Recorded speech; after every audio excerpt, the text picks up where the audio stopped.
Welcome. The track you're hearing is fine. It's actually Pokemon Mystery Dungeon DX, I believe. I can't remember the name. I have listened to all the Pokemon soundtracks, including Mystery Dungeon Rescue Team also. This track is Sky Tower. It's a very interesting track in my opinion. It's pretty fucking epic. So I wasn't sure how to describe this track at first, but also when that part comes in at 2 minutes 20, it just gets really epic, and that's obviously one of the hooks of this track. And yeah, it is such a good fucking track. As you might expect, I'm making a cover of it. And it is going to be interesting, I think, because translating that to metal, there's going to be some things to work out, but I'm confident enough that I could make it work. But yeah, I have a weird story about that, about Mystery Dungeon. I had considered playing the games before, but I'm not exactly sure what they're like, what they entail either. It's so rare to see anyone playing them. It's strange, of all the Pokemon games that exist out there, Mystery Dungeon is one of the least played. So I don't really know what the gimmick is exactly, and I do know they involve like story and character development with actual Pokemon, which is different. It's a step away from the human world, which is certainly good. But again, it's one of those things you rarely see anyone playing. And it really gets you thinking as well, like what even does it have in store for a story game? Like, it's really a different type of thing for Pokemon, so I don't know what it actually has. Again, I can't remember the gameplay. Is it like turn-based or something? Again, but different, like Fire Emblem. Not sure. I can't remember. I've seen gameplay of it, but not tons of it. Yeah, certainly find it interesting there. I think it'll be interesting to see how this translates to metal. Certainly. And yeah, it's just one of those tracks. It's so fucking epic.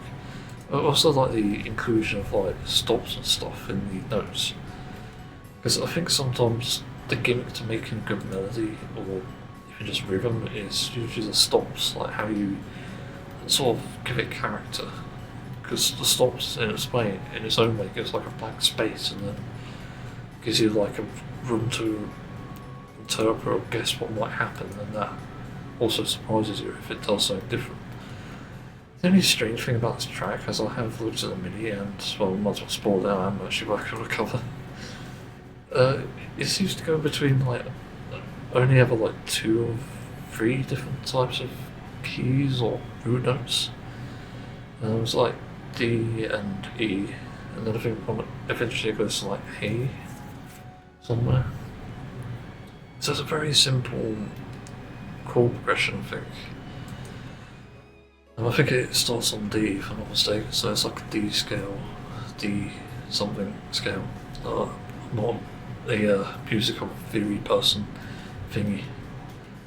musical type guy, but I do know sort of where the root note is, where the key is, and it's obviously D in this case, I think.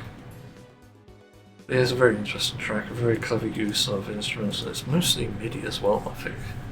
Just kind of the crazy thing. Feels like the drums are sampled, but the rest is kind of MIDI. I can tell. So it's kind of nuts as a composition, and you know, the arrangement, the instruments. I do like the instrument variety too, and also the rare use of the like violin pluck, which you fucking rarely hear ever in music. In fact, I'd almost forgotten about it until I heard this track again recently. It's just kind of nuts, and I do actually have Stradivari violin, which has that exact technique. I think it's like pizzicato, or something like that. Something Kato, I know that. Or piccocato, I don't know actually. It's a very interesting technique though. At least I think it's when you pluck it on the violin or cello, whatever it is. I don't think it really matters what instrument it is, as long as it's like a high string one. So, yeah, it's like short scale and the higher notes. Um, yeah, interesting track. So let's move on to the first topic. Oh, I'm sick and tired of this place. And people are just making it worse for me as well. But then it's really just going to be about something that Nigel Farage said, but I suppose I also need to just talk about the impact of just being with an inner shitty house and not so much great housemates, I have to say. It just extremely annoys me. It just feels so fucking shit. Where do I even start? Well, this morning I was woken up by someone making a ready meal for the microwave, also the microwave opening and closing, and also humming at 6:30 in the morning, I think. That's when I registered it, and I hadn't even got up yet. In fact, I was still tired from yesterday and also had like a bounce or dizziness issue. So, for some reason when I was going to sleep, my head was like fucking spinning. I don't know what the hell was happening. Didn't know what I'd even done. Like, the only thing I could recall was like popping something on my forehead. Maybe that's a sign I shouldn't. But I've recovered now, it seems. Question mark. But I just feel so tired as well. Apparently I got sleep, but I don't remember getting much of 5 hours 55 apparently. Though for some reason it's only saying one of them. No, it's counting both of them. But I can't get a proper sleep. It's not the heat, it's not even the light. In fact, it's like 26 last night. It's nice. It's like a comfortable temperature for summer. But anything above is like, yeah, it's horrible. 27's bordering bad, 28 unbearable. And it's supposed to get to like 30s or something soon. But it's just really bad. Climate change obviously applying in full effect really. And then I managed to get up somehow, still fucking tired as hell. And I did breakfast and stuff, and I wasn't bothered by anyone, which was unusual, to be frank. So yeah, that was just fine. I was just sitting here, minding my own business, about to do hobbies and stuff, and I got a fucking knock on the door by a grumpy old housemate who, for some reason, isn't properly medicated. If anything, I blame the NHS more than himself for this, but he does have bad habits as well, and I think that's sadly one of those situations. Just fucking goes on constantly about things like the washing up and things about rubbish and recycling, about emptying them, even though they're not even full. It's just extremely bizarre. I don't understand the behaviour. I'm not sure if it's because of the age gap, like being like 3 times as old as me or something, but I just can't comprehend it. It's just not like 3 times, not 2.5. I'm just so fucking annoyed with this, really. I was getting shouted at because I'm not quote unquote emptying the rubbish, but the truth is I struggle to do it. It's not even just a case of remembering, it's just a case of, for some reason, there being, like, what is it, that OCD is definitely a big factor, but sensory issues for sure. It's disastrous just being here, and this is why I'm uncertain about still living here. Even with the promise of a bathroom, I'm still not sure. Because I'm sort of getting desperate. Like I need a solution to this problem, like almost right away. Because I literally do not know what to do. Also, it doesn't need taking out, that's the thing. It's not even my sort of job anyway. Because he's also, that's the thing, because I've lived with him before. it's literally a case where I was fine with the idea of potentially emptying the bins at first. Like, it's only going to try and do it at some point. When I first moved away and moved into the first place, the second place I've ever lived in, except for Downs, but Downs is a different issue. Yeah, like literally, I never had it normalised to empty these things and not to check and to empty it, so I don't even know the protocol for this. I've not been taught many things. Didn't know what the washing machine timer meant when it went on for like 3 hours, even though it said 2 hours. I literally got flamed for that online because I didn't know what the fuck it meant. Well, I thought it was a timer, but it obviously was wrong. And I only found out like a week ago that it's because of the weight in it, and it increases the time. I remember I set it to like the normal setting, 2 hours and 16 minutes, and then I went away a bit and then came back and it was like 2 hours 50. So the timer had gone up. So Jesus fucking Christ, why does nobody tell you these things? I'm sat there waiting for 2 hours and 30 minutes. I try to compensate for that and it's not even long enough. Again, it just doesn't make sense. A lot of this shit is just not told to me. Even recently, I forgot to actually check that because I was so distracted. I tried to clean my towels, and the smell that they fucking get is horrific. The smells are genuinely awful. It's just one of the worst things possible for towels with enough. Like, I can't understand why this is happening.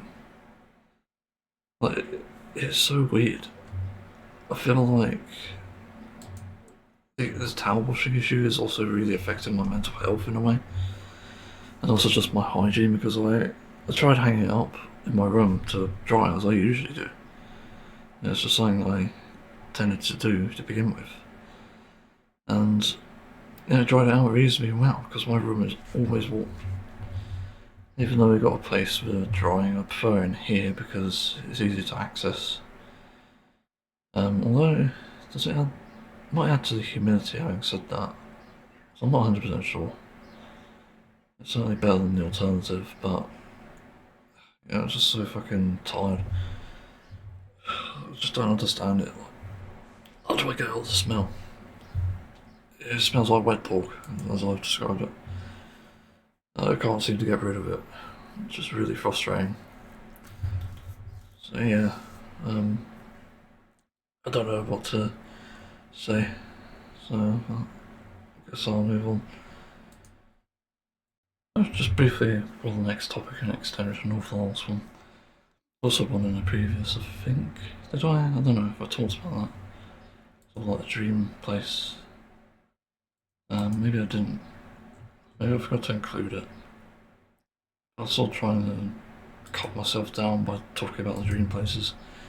It reminds me of an image I saw. There's like a fascinating image of it's like a place in, I'm not sure if it's, I think it was England actually. It's like the houses are lined up so well on a hill, and it's like, holy shit, I'd fucking go for a walk every day if I had that view. And that really shows a lot of the, I guess the drive for all of these things, like waking up to that view and stuff, and obviously walking around it is just really adds something to your life. So yeah, it's just really bizarre. Anyway, I want to talk about the Nigel Farage thing and Zia Yusuf technically, but they're asking for a general election now that Keir Starmer is out. No. The thing is, what are we going to get with Nigel Farage and Rupert Lowe's pass?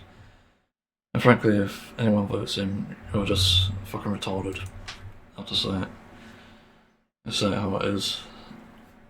Because if we even get these cunts in, there is so much destruction that's going to happen to the UK, so much devastation. And there's going to be chaos the likes of which America didn't even know. Because even then, America was still really bad.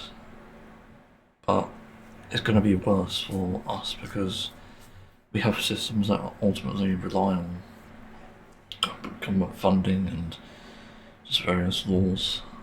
Obviously, Reform and Restore want to reverse that. They want to, quote unquote, put people in detention centres and deport them. But the reality is it's not realistic. And as far as I know, I'm not sure if this actually exists yet, but it should do. As far as I know, the expectation to deport someone, and like millions of people, is not likely to happen. Because realistically, you have to accommodate all that. So first you need the enforcers of that, and then you need the people who transport them from point A to point B, which is essentially like the land transport. But then you need point B to point C, which could either take the route of two types of transportation: planes, helicopters, or even boats, like three. So you've got those, and that creates an issue as well. Because if you're also having them on a boat as a prisoner in open waters, you're going to be fucking intercepted. And depending on the country, if they don't have an agreement, then they'll intercept it and arrest you. And free the people, obviously, who are being deported to begin with. So this just creates like a mounting evidence of just how bad it would be if you do deport them, and even then it needs to go through a legal process. So if they are like legally migrating, they need to be legally deported. And with people who are doing it illegally, it's going to be the same thing, unfortunately, because it's a human life. And if you don't track these things, you're liable to a lawsuit, you're liable to compensation and fines. To nobody's surprise. It's another issue we see. Obviously, one of the worst things we could see with Restore and Reform, in my opinion, that is almost as bad as the anti-immigration, is just how they will cut funding for places. So Rupert Lowe being in bed with Elon Musk is a bad idea. It means that we'll see like AI data centers and shit. But we'll also see just more hate crime. We'll see the privatisation of the NHS, most likely with Reform. Not sure about Rupert Lowe, to be fair, but it's likely to, because they'll dismantle it by getting rid of DEI, which is, by the way, a fundamental part of these places. Just for the record, not many people realise it, but it does exist. They're what makes your games, makes your food, make everything, really, to allow you to live. So if we throw that away, we're fucked. And the same as if it was privatised, we're also fucked. And with economy and stuff, they wouldn't get benefits under these governments, so that's also why it's a bad idea. And I will fight tooth and nail to fucking keep mine, because it does help. It does keep me in a situation where I can at least enjoy life a little bit more, when I'm not around these hobbies. That's why it's important to me. And what else is there? I guess it like gives me opportunities as well for work, if that's even a possibility. The problem is without like a thing, like a compensation, like if they're going to stop it within a year or so, maybe less than that, then they absolutely have to compensate people, pay out the last amount so that people can find a job, create a job, whatever it is. Unfortunately, people will gamble it away, but as I said, this is the sort of future we're headed towards. So you've got the idiots in probably like somewhere like Weatherspoons who just could go gambling on teams like that and say, Reform, Restore on my party, and they waste all that money, that benefit money, and it's gone. Like, you just shot yourself in the foot, you fucking idiots. And frankly, you deserve it. I think that's the least you deserve for what you're going to do to the country. I'm fed up of these people, fed up of fascists, fed up of Nazis, fed up of the far right, and just likewise with this sort of thing anyway. Like, just to mention, Labour is centre right at this point. They haven't done anything to benefit the UK, as far as I'm aware. But again, all of these politics just they backfire drastically and they fuck up everything. We're heading towards disaster if there is a general election. The only reason I don't think it's likely as well that like Labour would get in, for example, is because, as we've seen, as in a Labour, I mean, what am I talking about? That if we get a general election, but yeah, it's unlikely because Labour's in bed with each other. Essentially, you've already got quite a few people at the top, and apparently there's suspicious things about Andy Burnham, who's like said to be potentially the next Prime Minister. But apparently he's doing the same things that Slop is. It's just like, okay, well, it's like switching out Keir Starmer for Keir Starmer then. Fucking great. And what a fucking joke this place has become. You know, a change of leadership should have been a change of personality, a change of ideas. Not the same fucking person. It genuinely makes no sense. But I also think there's a point here where people might just get fed up and they might overthrow Andy Burnham. Because like, enough is enough. And the problem is with Labour obviously replacing another leader with the same person, it's just going to lead to more problems and people are going to get fucking tired of it. They're going to protest more. It's going to be like a January 6th here, I reckon. Again, with the same relative parties, so Margaret and Mega, for that matter. It's actually going to be the same thing. And I'm not surprised. Although I would sort of hope it happens, that they actually get arrested and stuff, but I don't know. Again, we're just heading towards disaster. And that's because of a lack of change of face, really. As I said, like restore, reform, not going to do anything to help us. Conservatives, I know, probably aren't either. Obviously, Labour's gone now. There's no point. But it just leaves like, what, 2 or 3 different parties? Like your party, I don't know if it still exists. Lib Dems and Green Party. And so far it's like neck and neck for Lib Dems and Green Party.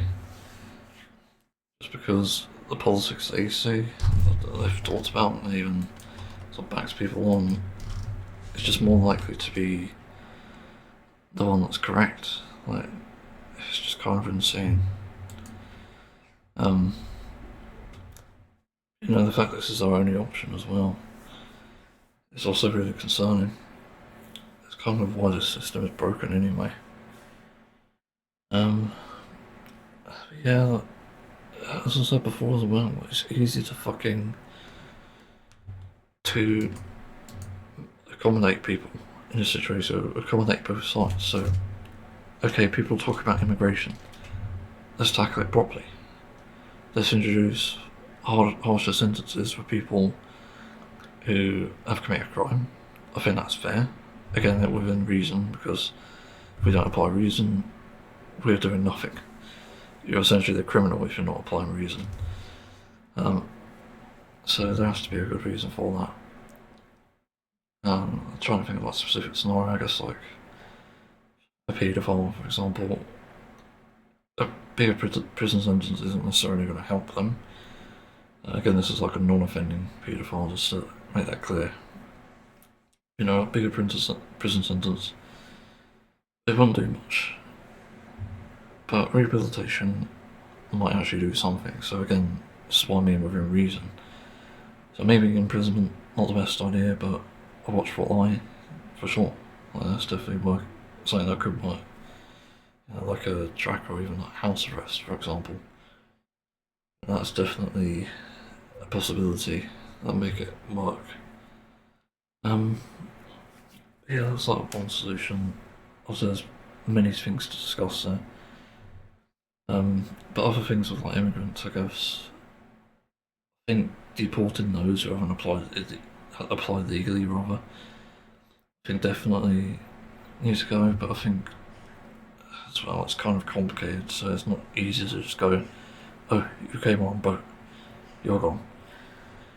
Sometimes it's literally a case where they're fleeing war, fleeing a bad situation, or even just homeless.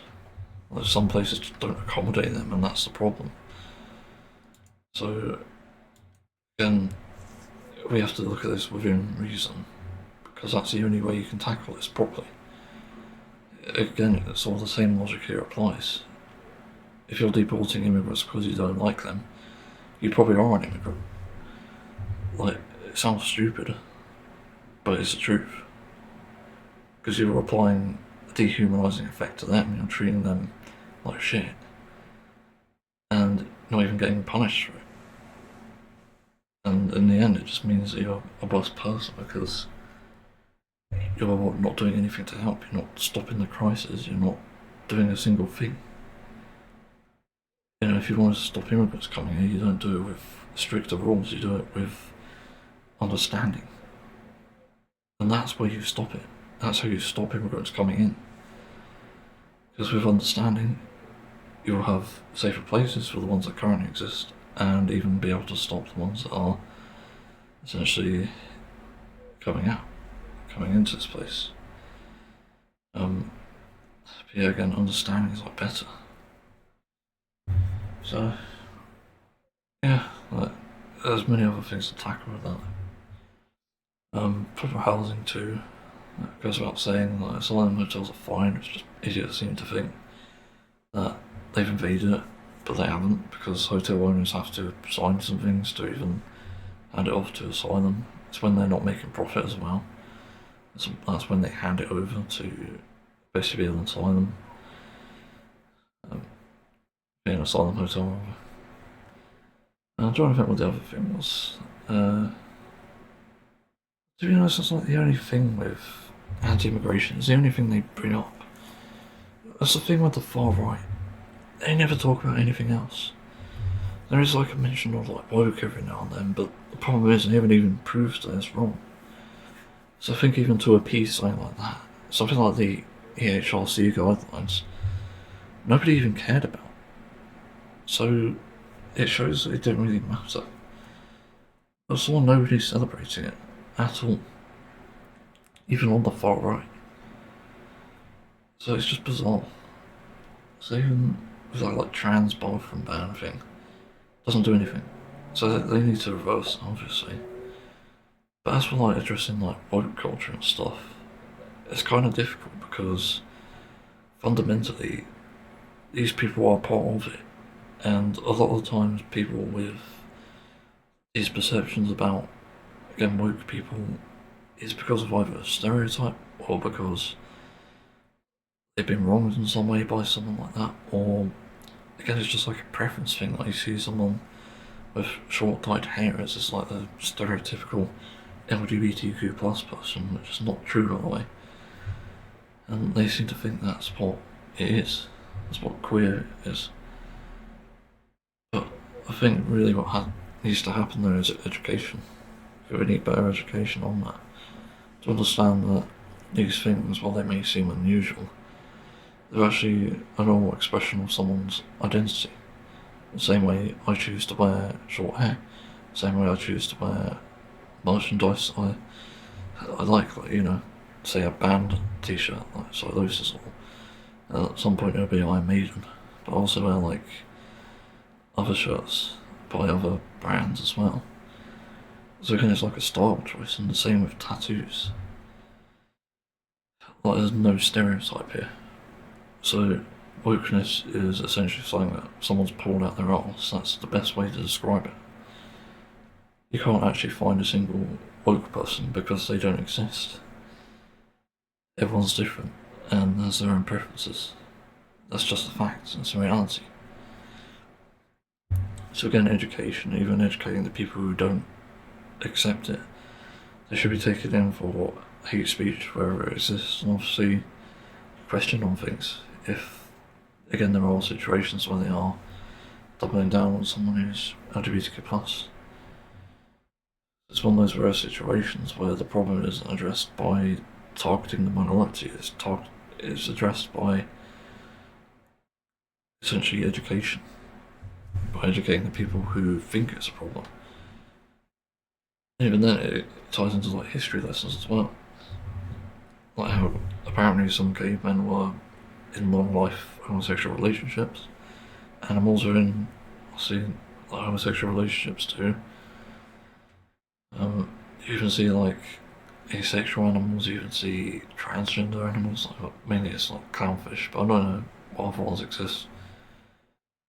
I'm pretty sure some might have like vaginas that turn into penises, I don't know.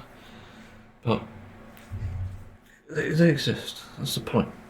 You can't get rid of it, because it's everywhere. Even in your dogs, even in your cats.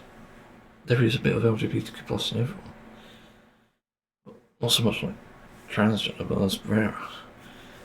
But still, the point is, even if you do all the research, you'll see that a lot of these things are fundamental, they're true. They're inherent to someone, and you can't change it. So education is really important. So yeah, actually I've got to look at Nigel Farage leaf there again, about the things that you can do to fix labour. When was that? It feels so long ago now, but it's actually been a month. Cut your bills. Well, Labour could do this. They can start giving us back that money for energy bills. They could start unprivatising water and energy and fuel even. So that would help. Also making food cheaper as much as possible. That would definitely help. And also rent. Like, you need to stop rent being so fucking high. That's one way you could do it. So yeah. There'll be something there. Immigrant stuff would address that, restore law and order. Deploy more police to stop and search to make the streets safer. This won't. So the way to address police is obviously to have anti-corruption units. I think they're absolutely necessary. You need people to review body cam footage with suspected corruption, and you need people to obviously determine who to keep and kick out of police forces because of their corruption. Because this is really important. We see too much of this shit these days. Even like vulnerable people get picked on because of corrupt police. So that needs to be dealt with. And it won't make streets safer by doing searches, they'll just use it to steal shit. And because they're not being paid much anyway, you know, what else do you expect? They're gonna do a shitty job. And suffer tougher sentences for violent criminals and repeat offenders. Yeah, that's something that could be improved. That's something I agree on, but the problem is it mainly applies to British people. And the Reform Restore won't accept that. But the reality is we need those people locked up because they are affecting our voting system. In fact, I think there's even a point to be made that I think a repeat offender should be just taken off the voting system because it is a danger to like politics. Because there are people who come out that obviously repeat offenders by virtue of that, becoming fascists, becoming Nazis, and literally doing the most horrific shit. That's why we even saw that situation a while ago, where they wanted to create gangs to hunt down Muslims and kidnap them. Not sure how that ended, if that even happened. It's a real thing as well. I remember looking at the Instagram page. But they need strong sentences too, like suspected kidnappings and stuff, and also needed their houses raided. So that shit is fucking unacceptable. So they need everything like seized in that case. Again, I think you're only going to restore law and order by anti-corruption and that as well. Also, like the reasoning, as I said, like there has to be a good reason for a lot of these things, like the prison system, and what sort of things you enforce, like punishment, fines, whatever it is. Council waste, what's that again? That's on from large council tax, rises, big money where it belongs into local services like roads, bins, community safety. Not sure how true that is. Yeah, like councils could do with a rework, that's the thing. Labour could probably do that. I think there is a likelihood from that that it could even like win the people over. I think the problem with councils at the moment is they just don't do enough. There's like no fucking jobs, and I even have like a personal testimony on this, which I don't really like to bring up, because I do know someone who works for the council, but I'm not saying who. But based on what I know of that, it is not run well. Pretty much all councils are shit. There are very few that are actually decent. But the amount of like potholes and shit, and just the amount of carelessness and lack of nature as well. Like there's still places being built, for example, in certain places. I haven't been around there for a while. There's like a bunch of houses and there's like no trees. They knock down the fucking trees to make way for the houses. And what are they going to do then? Like, are they going to replant them? Somehow I doubt it. But we need the fucking trees. They're good for nature, they're good for other things as well. So, I don't know. It's just, if you're going to do something about the council, you need to do it right. You need to address all the concerns that people have. Even do something like your actual job, like stopping noise pollution. Stop telling people to stop using fireworks, otherwise face a fine. Like those sort of things. So yeah, it's really silly, really. They could easily do something to fix that. But then there's this next thing, but the British people first. So state pension, triple lock, I'm not sure exactly what that's about. But I have heard about that before. That things not being too good for pensioners. There are ways to obviously enforce that and make it better. Yeah. I don't know what else to add, to be honest. Just weird fucking stuff. Yeah. Just fed up, really. I don't want to see a reform or restore government. It's going to be too many consequences from that. Some that I may not even be able to recover from. Like, again, there's a possibility I could be made homeless.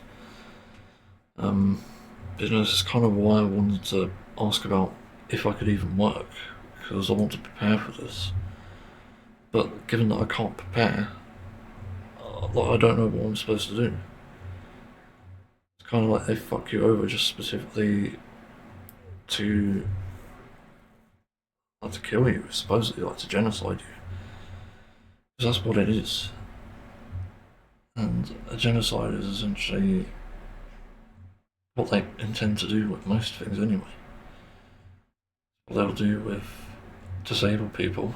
And, you'll be wondering, well, what the fuck are you doing? Not what I voted for. Yeah, you did. We all fucking told you.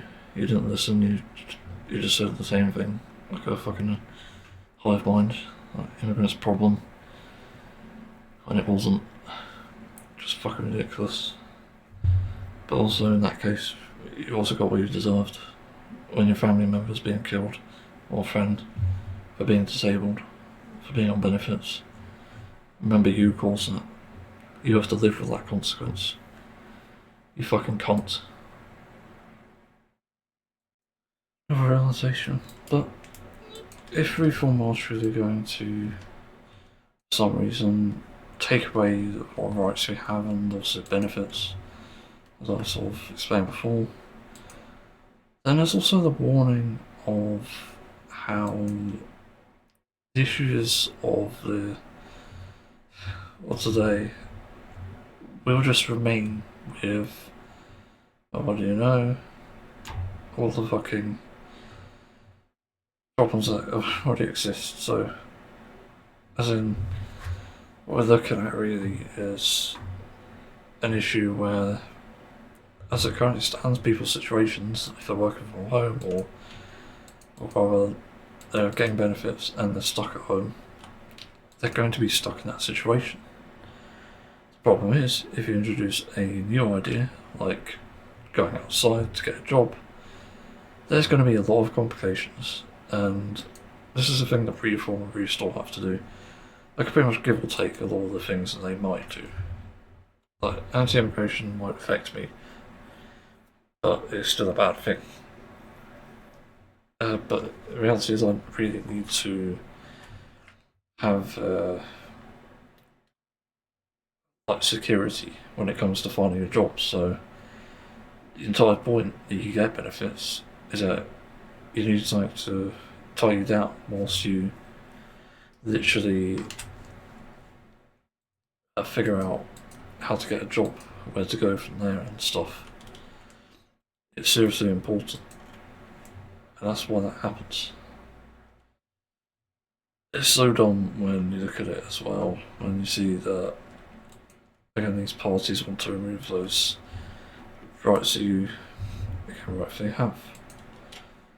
But again, the problem is, it's like, how do I describe it? Like, just changing so many things, if there's the intention as well, it's just going to create problems. It's going to fuck people over, it's going to make them not like the situation they're in. It's just absolutely insane. I can see so many disasters happening as a result of this. So you force like drug addicts into either homelessness or a job, and then you go to the job and you find out, oh, they're taking weed whilst they're on their break. Great. Well, you set yourself up for that with every form of restore. Like, are you fucking kidding me? Of course that's going to fucking happen, you idiots. Because guess what? They've got an addiction. And yes, maybe benefits actually did sort of provide them a way to get there. But at the same time, you have an obligation to look after these people, and that's, I think, one of the big deals here. You do need to look after the people who are being affected here. I find it really ridiculous, the notion that they don't have to care for people on benefits. They think that we're lazy, they think that we're just finding excuses to not work, when the reality is people are vulnerable. It's the entire fucking point. Look up the word. If you don't believe it, try crippling yourself. And then you'll see. It's just absolutely fucking ridiculous. These stupid ideas that they put out there without ever having to go through it themselves, it really means that they have to try it. Literally. Or if not they try it, then someone else do it to them. Because that's the reality here. You cannot ignore this fact. You cannot ignore the simple fact that we simply have issues, and that will create problems for us. So you have to come to terms with that, essentially, in order to make it right. And even then, if you do start providing for people, you need to be consistent as well. You can't be like, oh, well, we're going to give you allowance until you find a job. But if they don't, then what then? Because it's not going to be easy, and if they land in a job that they don't want to work and stuff, they can exploit the system, can't they? This is exactly what I mean. It's why you do it on a monthly basis, and obviously check the employment status every now and then, obviously. Yeah, just, again, I think this is all so fucking ridiculous. I find it unbelievable. All this shit. So many things unnecessary. Yeah, I don't know what else to add, to be honest. I think in my situation, it will be especially difficult because of, again, issues I just have that have developed over the years, mental health, and also me even asking about the possibility of trying to find a job to try and make a living, make an earning. And it's not possible. To nobody's surprise. Everyone fucking knew it. My doctor knew it. So what then? How do people like me even fucking survive in your world? It's a genuine question. It's just so fucking ridiculous. The reason why I was starting losing my shit recently is I'm literally just so fucking sick and tired of this crap. People assuming things, these reform, restore politicians, and they don't even know what it's like to be in this situation. It's frankly extremely fucking ridiculous. Just unbelievable. A whole load of bullshit. So yeah, I mean, even though it's not even fucking MP Prime Minister role, it really shows. Just, it's so bad. Can't comprehend it. Anyway, I shall move on. Here's a fort. Okay, it's gone. But it's back again. I was thinking about one of these points that I heard a long time ago that originally got me into anime and obviously like Japanese dubs as I got in stance, and that point was how English dubs tend to get fucked over. Somehow. I just say somehow because after having seen so many dubs now, I'm almost convinced that the issue doesn't exist anymore. For most modern animes and popular ones out there, it just simply does not exist. Because I think the complaint was that English voice actors were not doing their part and did not sound anything like the the Japanese dub. And I think that is a decent point to have. Obviously, it's good criticism, but I also feel like it's kind of neat when it comes to, well, actually, the voice acting can be fine. It depends on the show, obviously. That definitely has a big impact on it. But I think it really varies. That really matters. Like, don't even say it. FBA just seems to have disappeared now, from whatever I can tell. Nobody actually really cares about when a song is like not as good as it used to be or what. There literally is a non-point at that point. And nobody cares. That's just the truth of it. So I think it's very interesting to look back on that and see that people are actually changing their minds on this and actually seeing the goodness in what are English dubs for shows, not just anime but everything else in general. And it also goes to show that it doesn't really matter if you capture that sort of original voice for the show originally, not initially. It's definitely one of those things. It can be good, I suppose. I think it's such a ridiculous point too that people make this big fuss about that. They're trying to respect the original by watching the original dub, which I can understand to an extent. But it isn't like it's making the English dub worse. That's one of the points I just can't wrap my head around. It truly feels like something unnecessary is taking place there. Because it is. It's just a fact. You really don't need to like push down on people because they're obviously voice acting and dubbing over it. That honestly doesn't make sense to me. It never has, to be fair. It never affected me in childhood when I was watching like the Pokemon anime when that was on TV. Yeah, fun fact, there's actually one of the animes that was on, there's also Yu-Gi-Oh! And I can't remember the others, like Fairly Odd Parents, Blues, Home for Foster's, no, Foster's Blues? I can't remember the name now. Foster's Home for Imaginary Things. So, I can't remember the name. But you know, even though they're not dubs actually, no, they're shows that I've seen. But for sure the Japanese shows that exist have dubs. I also used to watch like a game show called Takeshi's Castle, which I'm pretty sure is Chinese if I'm not mistaken. But even then, something like that I'm pretty sure is just narrated over, so you don't really have the need for a dub.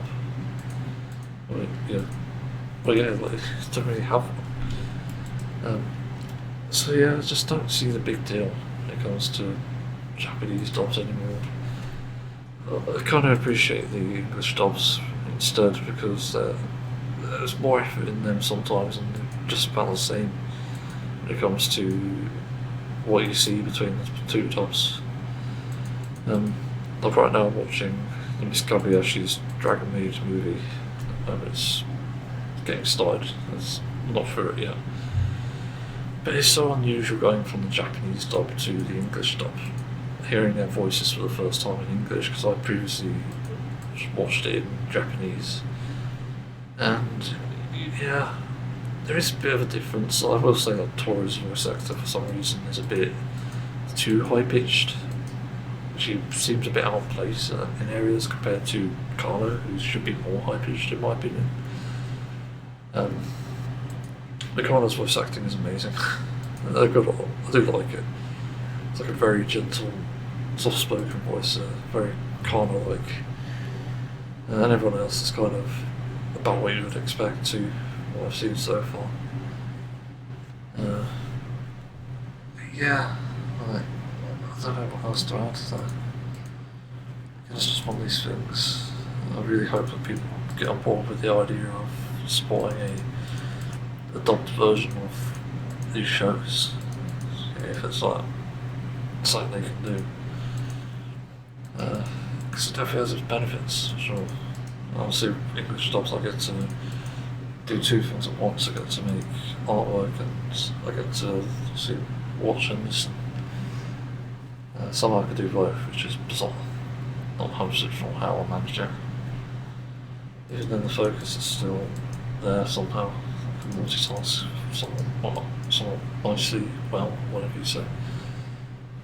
But yeah, that's about it, I think. So, move on. Well, it's the 35th anniversary of Sonic the Hedgehog, or something like that. So yeah, I have some stories to tell from this, I guess, from days of old, certainly. Where do I start? My first exposure to Sonic, probably when I was 6 years old, so this was like 2003 I believe, but I was probably too young to remember the rest. It was when obviously my dad had a Sega Mega Drive and he'd play that with me and, well, other members of the family, but you know, it's kind of more of a guy's thing, so that's why we often ended up with just us playing it. We played like Streets of Rage and stuff as well, but we obviously played Sonic. Because there was like Sonic 3, Sonic 1, Sonic 2 actually as well, and Sonic and Knuckles. And yeah, it's kind of a blast playing those. It's certainly interesting. Yeah, that's like my earliest memory of playing Sonic, but I'd often play as like Tails because it was like easier to control and play around with. Because it had like a co-op mode. I don't know if people know this with Sonic 3 and Knuckles. But you can play as Tails if you're playing as Sonic and Tails and they'll save. It's certainly interesting. I expect not many people knew that. But you can play control Tails, I mean. There's nothing special that happens, you don't get like lost lives. But you're basically invincible as Tails, which is the funny thing. So you're even stronger as Sonic and you don't even lose rooms. Like, you just take a hit and you just gotta like get an iframe and that's it. So that's funny, but I sometimes struggled with that aspect of Sonic, so I did end up having like the Game Genie on sometimes, which I saw a post on Blue Sky about recently and it reminded me. I remember going like Hypersonic, Hyper Tails and Hyper Knuckles in Sonic 3. I even tried the debug mode at one point I think, but I couldn't really understand it. I think that's debug mode. Can't remember exactly. But it's like so interesting. So they brought back a lot of memories seeing that. I'm trying to think if there's any other Sega Mega Drive games. There's Golden Axe, but I didn't really play that, but it's not Sonic obviously. But later did end up playing Sonic Adventure, yeah, Sonic Adventure 1. Didn't have 2 for some reason, even though that was technically out at the time. But Sonic Adventure was kind of fun. It's certainly a good place for the Sonic games to go. It had like adventure elements obviously by the name, virtue of that name. And it was just fun. It's just a 3D world, although I struggled with it at times. I did sort of come to like it. Strangely enough, my favourite ones to play as was probably like Sonic and E102. Which sounds like an ingredient for some reason. like a artificial additive or something. I don't know. But those are my favourites to play as, and everyone else is kind of meh. It's not, of course, could be fun, but Beagle's nerve-wracking, as you all probably know. Beagle's like horrible in that because of fishing, anxiety-inducing. And Amy's was just really creepy. I don't even know how they thought that was a good idea. Amy's stages were just really bad, but I love the soundtrack of Sonic Adventure. It's obviously one of the greatest soundtracks of all time. I'm surprised not many people know it actually, because it is so good. It's just underrated as hell. Got such a variety of music. I think you've got like some symphonic, but you've also just got mainly metal and funk and rock as well. It's really fascinating. I genuinely don't know how it hasn't got that attention yet. Yeah, I'll say later on I got to play Sonic Adventure 2 and Sonic Heroes, but I was on like the GameCube when we got that eventually. Although we switched to the Wii instead because Wii was generally more fun because they had Wii Sports on it. I did try like Sonic Unleashed, I forgot about that. I played Sonic Unleashed on my first ever PlayStation 2. I remember getting it one day for my birthday, I believe, or something. And sat up in the conservatory with a gaming seat, and I touched it once and never played it again. Which kind of sucks, but it's because I couldn't get past the night stage and I didn't pay attention to the tutorial, so I didn't actually know what to do. I always struggled with learning stuff like that. And actually, it was like interesting story leading on to that. I think part of that also contributed to where my parents may have suspected I might need to be in a special needs school. So I very almost got put into one of those, but somehow my primary school figured out that I was too intelligent for that. Which I still question to this day. I don't think I was, but somehow they figured that out anyway, and I didn't know they're right. I still sort of wondered what would have happened if I were to be in that special needs school now. So yeah, it certainly would have been an interesting experience, but yeah, Sonic Unleashed was okay. Didn't think it was anything special at that time, so I never completed it. And later on, I got like Sega Mega Drive Classics thing, and I played like the other games on there. So it's like Sonic 3D Blast, Sonic R, obviously. Big fan of Sonic R's soundtrack. It's so fucking good. There were some others as well. There's like other versions of Sonic games. I can't remember what else from that point, but eventually I got my own PS3, and one of the first games I got on that, other than Gran Turismo, was probably Sonic Generations. Sonic Generations was something. I didn't like it. I remember getting to the final boss because I managed to do everything else. Somehow I don't know how I managed it. But the final boss was just hellish. I fucking hated it.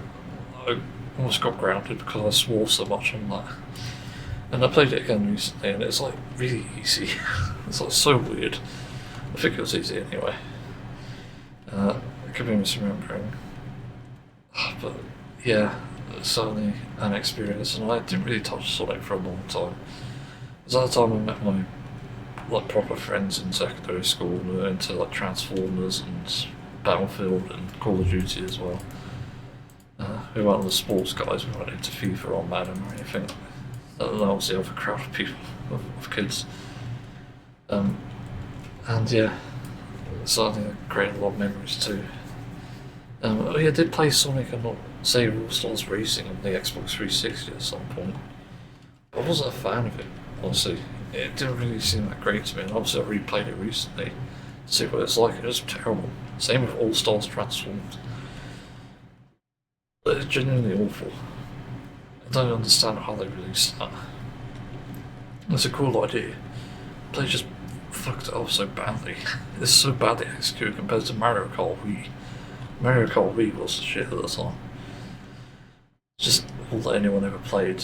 And I remember buying a save off eBay or at least, and maybe my mum did.